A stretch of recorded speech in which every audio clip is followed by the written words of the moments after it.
Do you want to be free from the pain of your past, but you don't know where to start?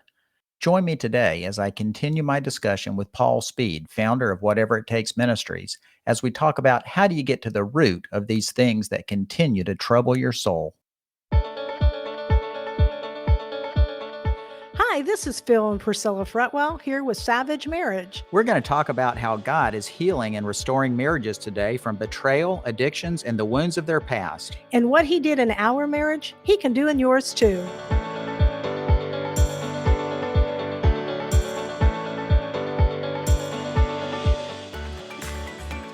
Well, I'm so glad to have Paul Speed back with me today in the studio on part 2 on how to be free. So, Paul, how are you doing today?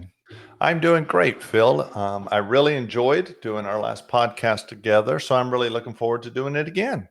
Yeah, it's interesting. I've been thinking a lot about that we in this idea of how to be free. We talked a lot on the last podcast about the bondage that shows up really within the bodies of many people, which we deal a lot with the guys that are and women addicted to sexual immorality and things that have showed up in their sexuality, but it could also be alcohol or things like that. Even though we probably don't major on that, it does show up from time to time. As we were winding up that last podcast, we started kicking around this idea that there is also a bondage that happens in our soul, in our mind, in our will, and our emotions. And this idea of freedom is so important to God, I think. It's been interesting. It's even some of the verses I've thought about, it's for freedom that Christ has set you free. And when Jesus was in the synagogue reading out of Isaiah, he mentioned freedom for the captives and freedom for the oppressed. I mean, he was all about freedom here on this Right. stuff. Yeah, he said he came to set the captives free, and I think that's from the inside out. It may have been external in the Old Testament in a lot of ways, but I think God's always been about the heart. I do think a lot of things that we look at in our lives, whether it be an alcoholic, drug addict, someone with sexual issues, gambling, or whatever, it's easy to look at those things again and just try to equate, well, if they could stop the behavior, they would be free, without ever looking and saying there's a reason they're doing what they're doing. And it usually comes to an issue in their soul. That's where it is, the mind, will, and emotions. And oftentimes, like you said, that comes through trauma, other areas that have happened in our lives, how we've processed it. I had someone say, and I know the ladies talk about it at Hope, that you're not who you are today because of what you've done or what's been done to you, but you are who you are based on how you've responded to what's happened to you, which goes on inside with our choices. And then those things impact our lives, the rest of our lives. Well, I know on the 4-Day to Hope weekends that we do at WIT Ministries, those weekends are primarily, they're for the women, but Right. many of the things that we're dealing there are in the soul, right? In the emotions, the mind, the will, and they're dealing with trauma sometimes by bad behavior from guys, but also trauma on backgrounds. And it's easy to get caught up in, that's what the women deal with and the men deal with the sexual immorality, but it really runs back and forth. It does run back and forth.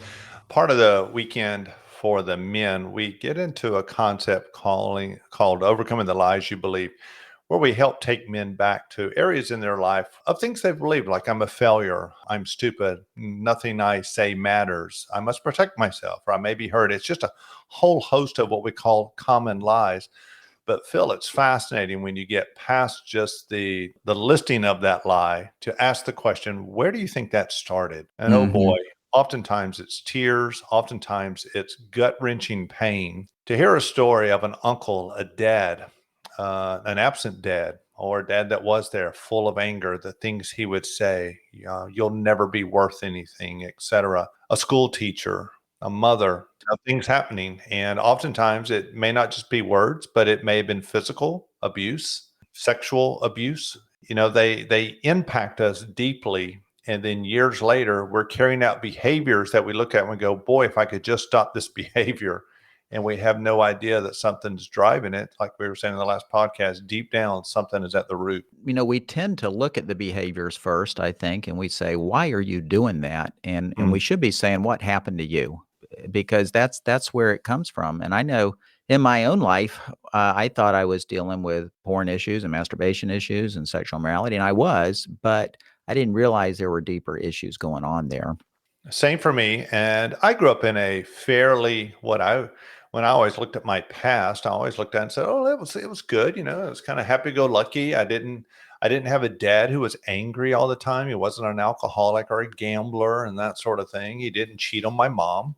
In other words, so for the most part, I had a pretty stable upbringing. In other words, we went to church. We seemed to do all the right things, but it didn't take long after I got married and I discovered some things about myself. I never heard anger in the home. Well, therefore, I didn't really know how to process through, say, conflict or anger and those type things. So I didn't really have trauma outwardly, Phil, where someone hurt or there was abuse and so forth. But on this, to the same degree, I was impacted in my life and affected in certain ways because of things I necessarily didn't see. We've had guys come through the weekend that have had tremendous pain in their life. One good friend of mine that came through talked about his dad and a lot of different abuse that went on, physical abuse, and just talking about the rage, the anger. And now he's acting out. So he's been in multiple affairs.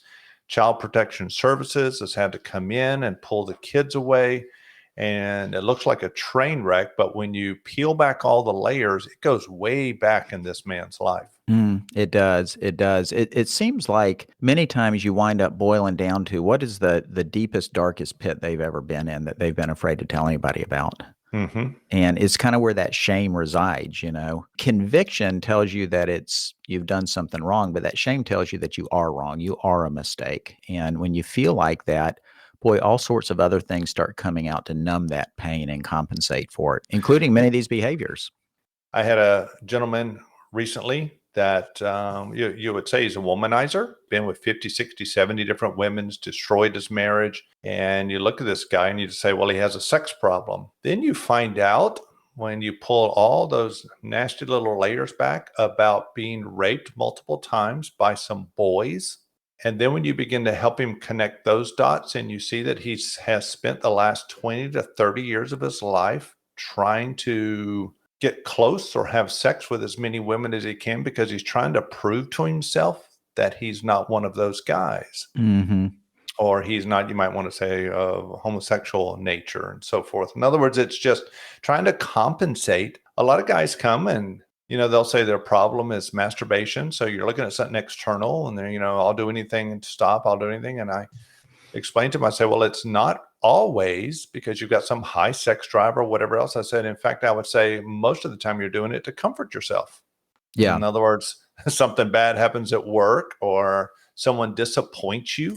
And we turn to something that feels good for the moment. And it gives us that sense of adequacy, that little bit of feel good. And it's just compensating through a way of comforting ourselves. It's no different than just grabbing a bottle of alcohol to numb the pain. One thing that I think God showed me on my whole journey was my dad left when I was 10. He remarried 3 days later. And I felt really abandoned, rejected. I felt insignificant. There was not any other men that stepped into that void at that time. And my mom did a fantastic job with us, but she was struggling and only had so much time. And when I found porn in the neighbor's trash pile, it started filling a void. Mm-hmm. And I was at a susceptible spot. And in my imagination, looking at all these women, they became my imaginary lovers. And in their eyes, I was significant. Even though it was just pictures of people on a page, somehow my mind, that made me feel significant. And I know even as me telling you that, Paul, that sounds almost ridiculous to say that. But it was just how my mind started working, I think, as a young kid, and it just hooked me in. Well, I think it may sound silly, but it's the truth. One of the, I guess, the power that pornography has on a guy is that it does give you that false sense of significance or adequacy. In other words, and a guy goes looking for that. He wants to feel like he can hit the home run in the ninth inning. In other words, I want to be the hero. I want to do well. Well, unfortunately, porn's willing to let you feel that for a moment because those people on the screen or on the magazine or whatever, they're happy with you. They're not going to tell you anything negative about you. Mm-hmm. And they're going to make you feel really, really good. Yeah. But unfortunately, when it's over and it's gone, we come crashing back to reality. And that feeling of insignificance or inadequacy is right back there to stay, and it's stronger than ever. And this cycle gets repeated over and over and over in a guy, and unfortunately in a woman's life also. Yeah, it really does. And I know I've had conversations with Priscilla about there might be some situation that happens. Let's say that either we have an argument about something, either I don't feel significant or something hasn't gone well. All of a sudden, it will pop up in my mind. In the old days, to make me feel better, I would go look at porn. Right. And so I've shared that with her. I say, Priscilla, this situation in the old days would make me go want to look at porn and make me Mm, feel better like that. But even mm. by me bringing it out and telling her that, it releases the grip on me. I think that's one of the ways that I think we have to deal with these things that are going on inside of him, is to verbally bring them out. It's exposing the enemy. Sometimes, like you said earlier, it almost seems silly to look back and say, I found significance in those things. But that's because you're forced to verbalize it. As long as that's hidden inside and you keep that magazine under your mattress, it's always going to have that power over you. So I Hmm. think doing that with Priscilla, Nikki and I were able to do that the other day in some areas of fear and some other things. And I said, normally right now in the past, this is what I would do. But I'm Yeah. saying that because you know what? I don't do that anymore, but I want to get it out so that it loses its power in my mind, so the air is clear between us. Now let's move on in the direction I want to walk in my freedom. And Yeah. that's so different from the old days. That is. But it's pointing back to we got to dig down deep into these roots. Mm, And even when it's not dealing with porn or something like that, but let's just say it's trauma and it's fears and it's insecurities. right. And it's, my husband went out on me or my wife went out on me, because it goes both ways here. And I'm afraid they're going to do it again. It's going back to some of these root things that you have to dig deep in. Well, sometimes those hidden root things are hidden, I guess, sin patterns. I think it goes back to the shame you were talking about. Things that happen to us or necessary, or also things that we've done. And the fact that we keep them hidden, I do think they identify us. We allow them to identify us and keep us in that bondage. We've seen situations where we're talking to somebody and we're trying to figure out what does it take to get them Mhm. past the issue. And we'll ask about where is the deepest, darkest shame that you Right, have in your heart. right. And it'll be a struggle, right? And you can see the struggle. You'll see them ponder. You'll see them wonder, should I say this? Should I not say this? And Yes, we've had people, they don't say it. And then like an hour later, they grab us and say, can we meet with you? And exactly. and they want to come and they share something that comes out in just such shame. And to be able to tell people, I mean, I had a guy the other day that had one of those things, and he just said, and he couldn't even voice what had happened to him. And I could see what it was. I could see what it was. And I said, was it this? And he said, yes. And I Mm, said, that's happened to me. And it was wow. amazing. It just released. All of a sudden it released. Yeah. It just But absolutely released, because the shame tells you that you're weird and perverted. that's And we right. we forget about 1 Corinthians 10:13 that says there's no temptation that's overtaking you that isn't common. And at the point you say, hey, that happened to me, or that's happened to many people, all of Mm. a sudden now it's common and you're no longer weird and perverted, because it's happened to a lot of people. That's right. Well, I think from the very beginning, Adam and Eve, they chose disobedience, and the enemy immediately separated them from God. He didn't do it; their sin, and then, but they did what we've done ever since, and that is they ran and hid, because they saw their failure, they saw what they had done, and they were ashamed by it. So they hid, and we've been hiding ever since. We've got pretty elaborate fig leaves, I hear some people say, but the Mhm. truth is we're hiding.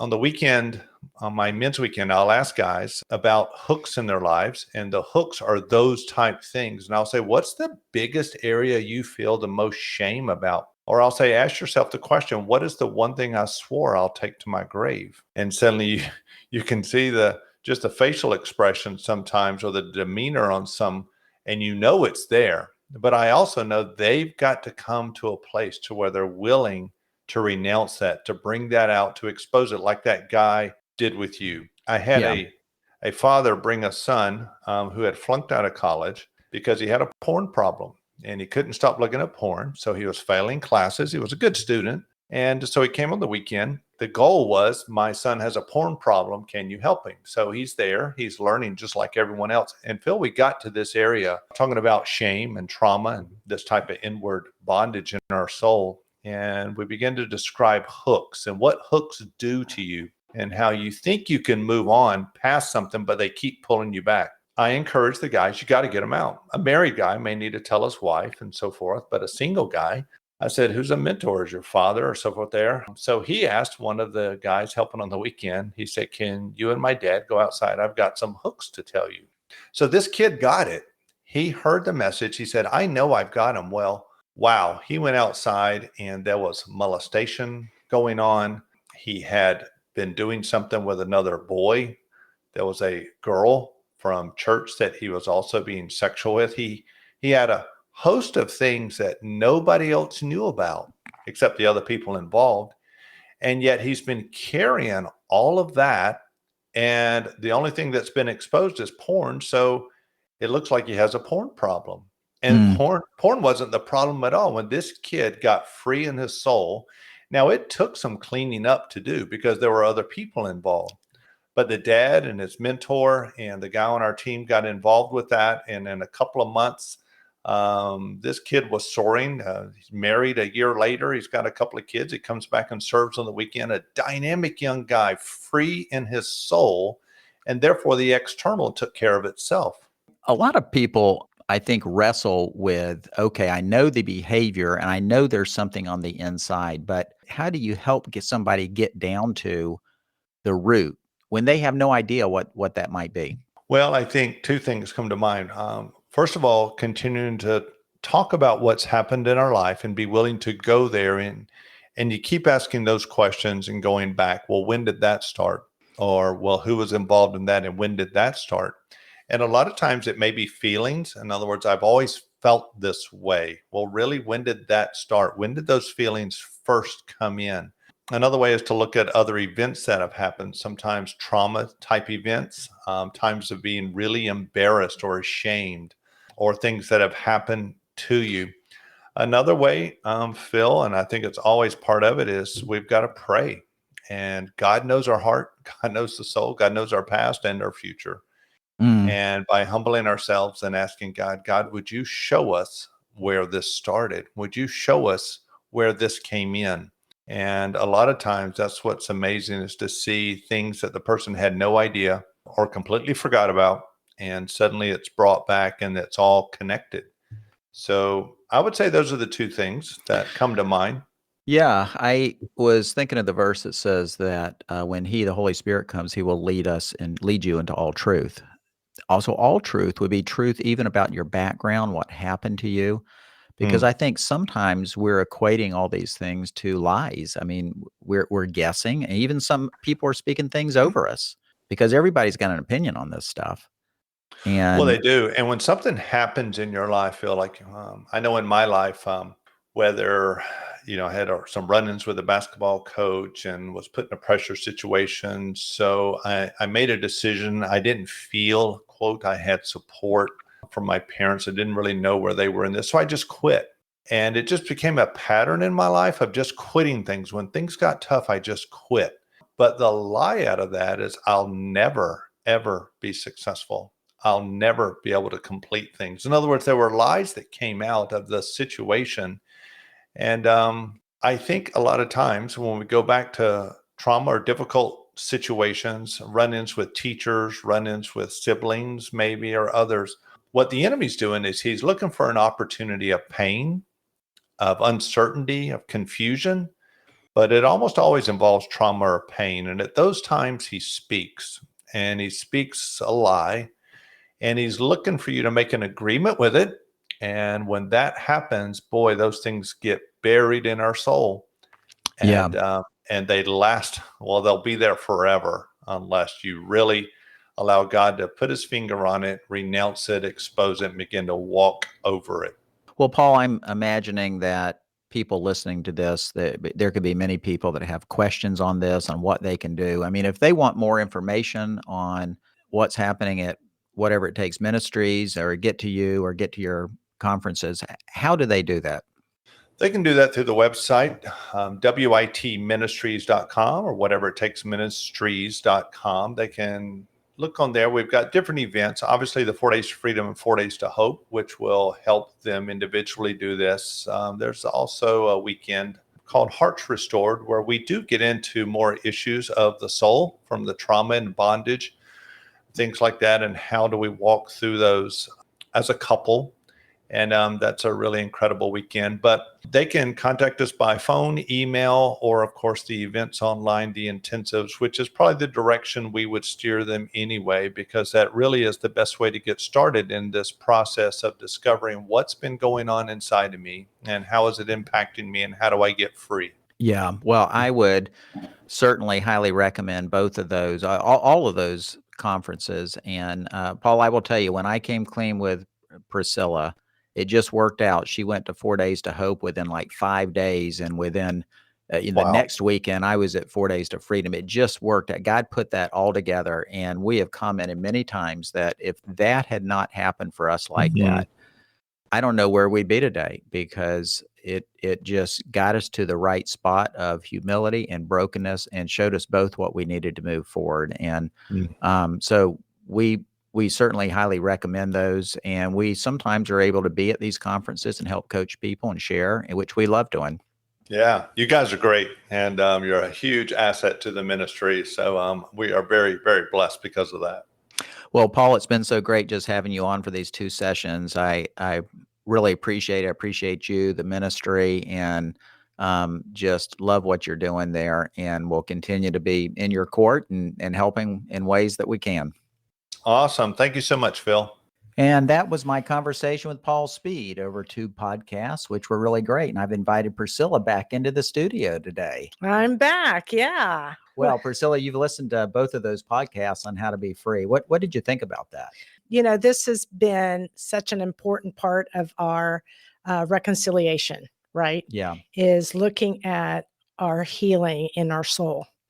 And one of the things that I think that we've done, and we are so thankful for Whatever It Takes Ministries, is that this was the beginning of looking at going back to the root of our problems in our soul. Not just you, but me too. Yeah, because I think when I came clean, it's so easy to go just to the behaviors and say, this is the big problem we have, but it really just becomes fruit of deeper things. That's right. So we worked on this. We worked on this for quite a while, and actually we're still continuing to work. It's like peeling an onion. Peeling an onion, and it's a healing of our soul. And I know that a few weeks ago, I went through a process of healing of an event that occurred when I was 6 years old. And I had stated as a fact, this happened to me. But a few weeks ago, I had to go back and look at the event. And I had to see myself in that event and share that with you of what happened, not as a fact, but just go into detail and seeing how God could heal that part of my soul. Yeah, it was really interesting as you walk back through it, because it was, I did know it factually, but I didn't know it emotionally. Correct. I didn't know the pain and the trauma. And it wasn't until you made an effort to write it down and read it to me and describe it that I was able to see the healing occurring. You know, I know that as Paul and I went through that, it might sound like this is easy to do. You go and identify the problem, then you renounce it, and everybody's all good. But that's kind of the beginning of it, isn't it? It is. It is a part of the healing journey. And speaking it out is such a big part of it. It's not keeping things hidden. It's speaking out to our spouses, things that we have either held on to, lies or events that we've bought into, but we need to speak these things and talk about them to each other. So, and it's amazing what happens. I always think of the verse that says, when we walk in the light as he is in the light, we have fellowship with one another. And we see this happen between you and me all the time, that as we pull things out that are deep and bring them forward to experience freedom and relief and healing, that it draws us close together. It does. We have fellowship. We have true intimacy and koinonia, the Greek word, together. in that, and it's really marvelous. Well, I think those are wonderful points to bring, and I just wanted to make sure we got your point of view on that as we were winding this up. And this life of freedom that we're now living is so different than in the past. Right. Sometimes people think, well, going to 4 Days to Hope or going to freedom, that's really the easy part, It because is. there's a lot of learning to do afterwards. It's not just, oh, we went to freedom and hope. Yay, it's over. Well, No. it's the action steps that Paul talked about, right? Right. You've got to complete. You have to continue to walk the walk of freedom. Yeah. It's not just 4 days of walking the walk of freedom. You continue to walk this, and with God's grace, He is enabling us that we can walk this walk of freedom for the rest of our lives. Right. It's having a mindset of being intentional that I want freedom, I want healing, and I'm going to walk this journey. And I am glad I'm walking this journey with you. I can't think of anybody I'd rather be hand in hand with than you. Right. Me too. This is Phil and Priscilla Fretwell. Thanks for listening. Our book, Savage Marriage: Triumph Over Betrayal and Sexual Addiction, is now available on Amazon. Follow us on Facebook and Instagram at Savage Marriage Ministries.